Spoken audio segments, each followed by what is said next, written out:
Hi guys, welcome to another video on my channel. Today I want to share with you some background and some tricks or tips about how to resist consumerism.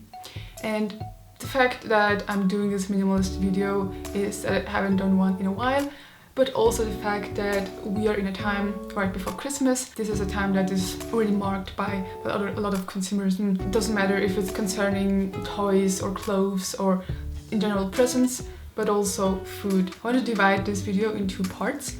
The one will be about the background or how consumerism even works, or how I think it works, how I got to this.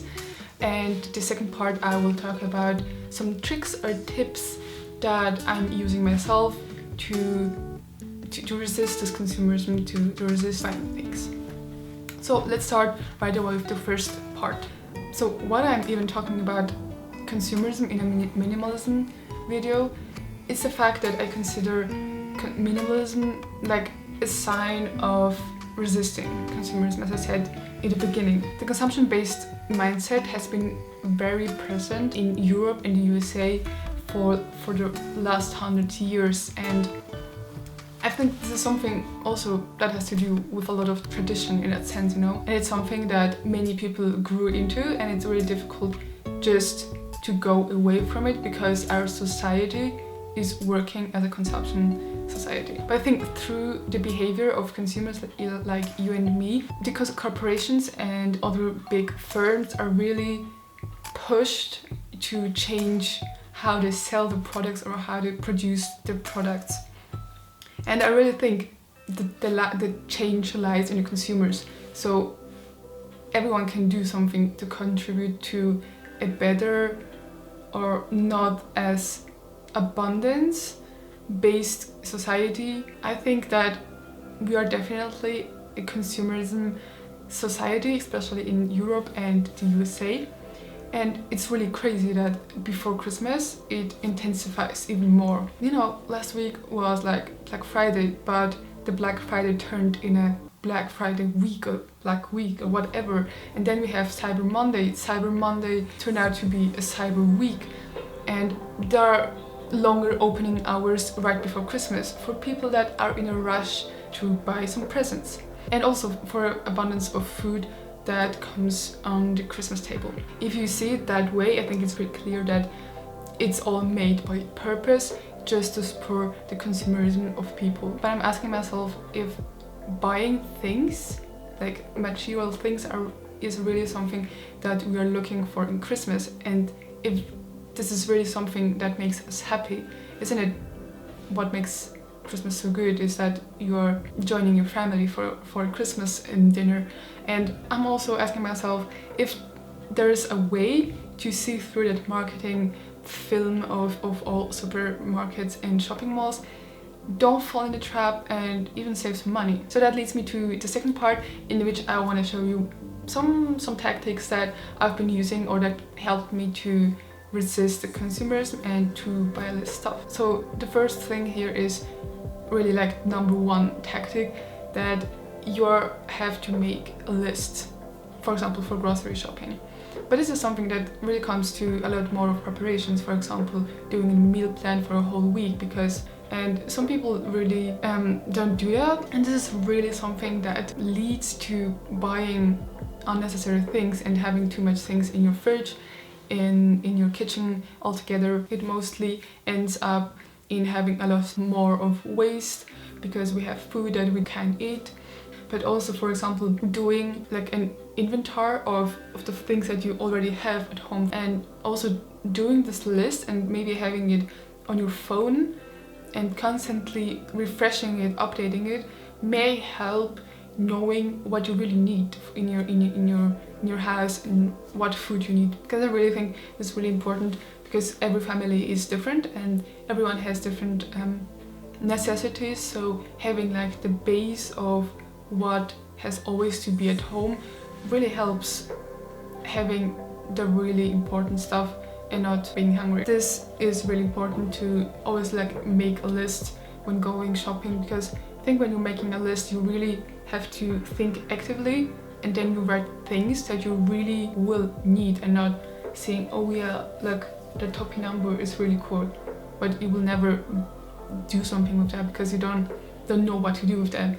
And I think this is something that really helps only buying things that you really will need. Another tip that I've learned from my dad actually, that it's more about the price. And if you see, for example, like 9.90 or 9.95, you think, oh right, this is 9 francs, but it's not.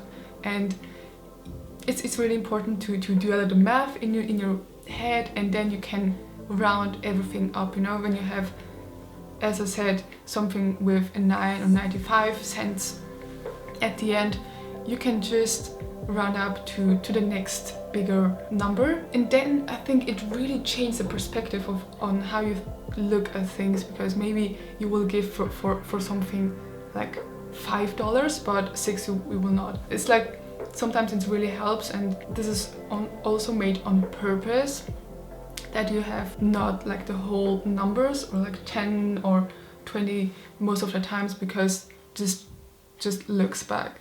But it looks better when it's 19 something, not 20, you know. And this is something that everyone can learn, and yeah, I think it's really helping me to have another perspective on the price. So the third point is that avoiding impulsive shopping is really helping not to buy a lot of things, because sometimes you have, I'm not saying it's not good to support local stores, but when you have things that may be in different stores, it may be a good idea to go on the internet and make a comparison on different sites or on different shops.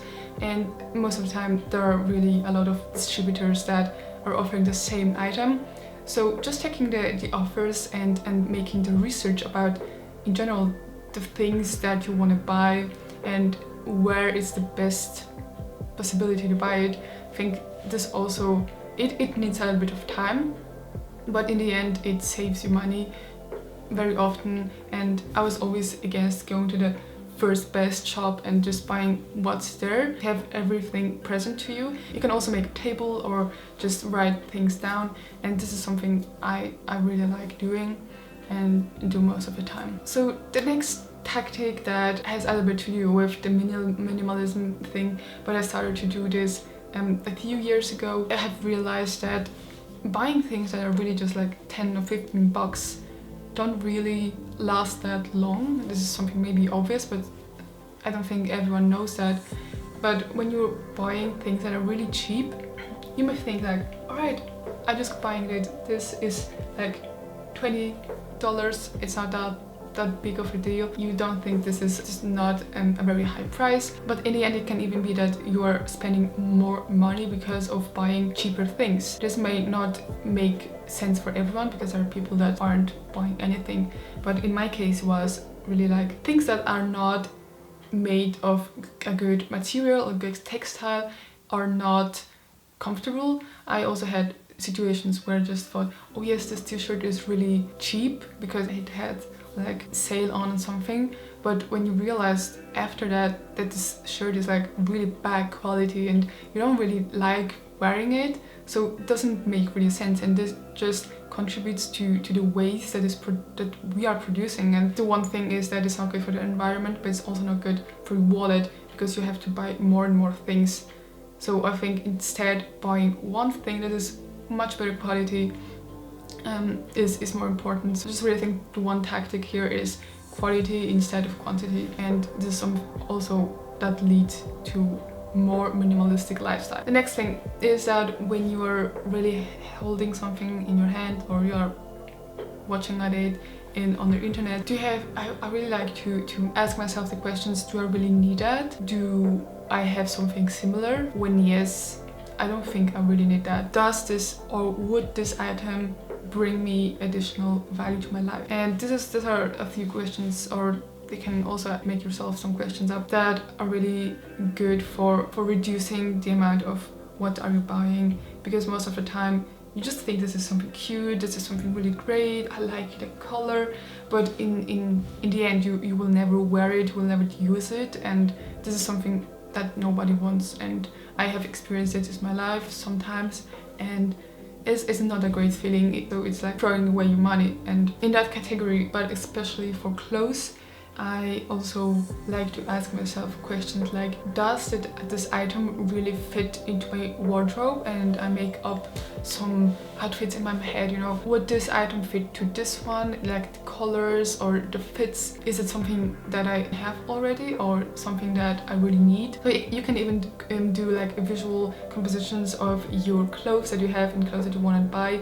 It's really easy to do if you like to spend time on this. When you can't really imagine that in your head, I think putting things together can really help. So I think this is just an idea that I had. So the last thing that really helped me to reduce the amount of things that I'm buying, it's really important to know when to say no to something, even when you really like it. I think what helps is really making a list of things that you want.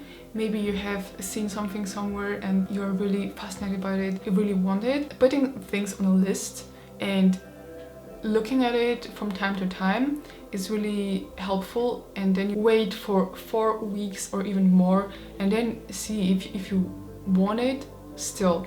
And if you want it, you can buy it, of course, but when you realize like this is not really something that I really need or I want, so why is it even on a list? When you do something like that, I think you're not ending up with buying things that you don't need and then you have to sell after 2 weeks, you know. And I've done this several times now, and sometimes even waited like a year before I bought something because I wanted to be really sure that this is an item that I really want. I think especially for things that are sustainable or a little bit more expensive, I just think that this is something that is directly derived from the notion of not buying impulsive, because you have to really think through what you're buying. I'll just always do like a list of things that I really need and think it through multiple times before I'm really sure that I need this or I want this. So yeah, I hope you liked this video. I was really excited to share these tactics because it really helped me to escape from this consumerism person that I was. So if you want to know more about my minimalist stories and some tips, make sure you subscribe to my channel, and I will also put my minimalism playlist up here. And yeah, if you liked this video, give it a thumbs up. I would really appreciate it, and I will see you next week. Bye.